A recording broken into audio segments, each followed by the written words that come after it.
हेडलाईन्सचे प्रायोजक आहे NBC bearings, लांब पळण्यासाठी।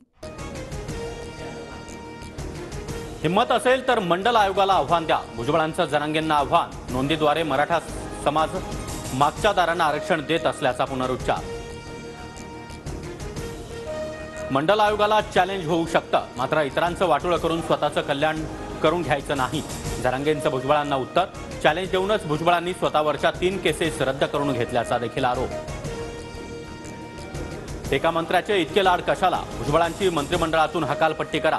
भुजबळांच्या राजीनाम्यानंतर सरकारला फरक पडत नाही, शिवसेना आमदार संजय गायकवाडांची मागणी। सरकारमध्ये बोलण्याऐवजी बाहेर सरकार विरोधात बोलायचं असल्यास भुजबळांनी राजीनामा द्यावा, शिंदे गटाच्या संजय शिरसाट यांचं वक्तव्य। राजीनाम्यावर बोलण्यास मात्र भुजबळांचा नकार। सगळे सोयऱ्यांबाबतची अधिसूचना म्हणजे अंतिम निर्णय नाही, अधिसूचनेवर आक्षेप नोंदवण्याची संधी।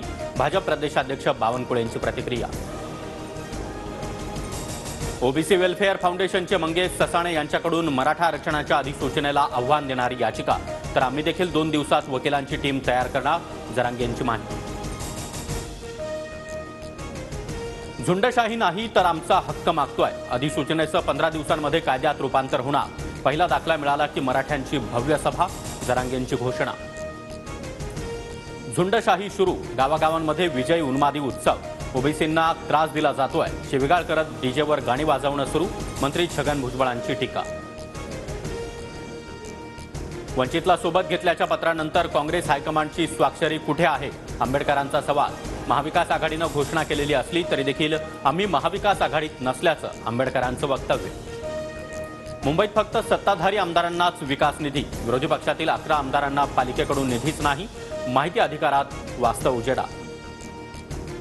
शिवरायांचे किल्ले जागतिक वारसा यादीत, केंद्राकडून युनेस्कोकडे नामांकनासाठी रायगड प्रतापगडसह 12 किल्ल्यांचा प्रस्ताव सादर।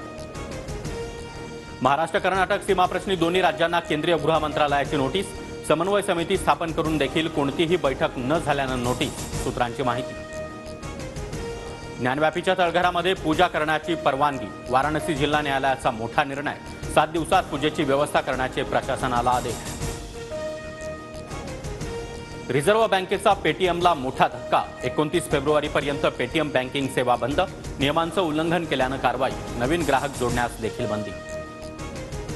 संसदेचं अर्थसंकल्पीय अधिवेशन सुरू, उद्या देशाचं बजेट मांडलं जाणार। भरती परीक्षेतील घोटाळ्यांना रोखण्यासाठी नवा कायदा बनवण्याची राष्ट्रपतींची घोषणा। अधिवेशनाच्या पार्श्वभूमीवर विरोधी 146 खासदारांचं निलंबन रद्द, गोंधळ घालणाऱ्यांनी आत्मपरीक्षण करावं, मोदींचा सल्ला। नवीन सरकार आल्यानंतर पूर्ण बजेट घेऊन येणार, पंतप्रधान मोदींचं वक्तव्य। हेडलाईन्सचे प्रायोजक आहे एनबीसी बेरिंग्स, लांब पळण्यासाठी।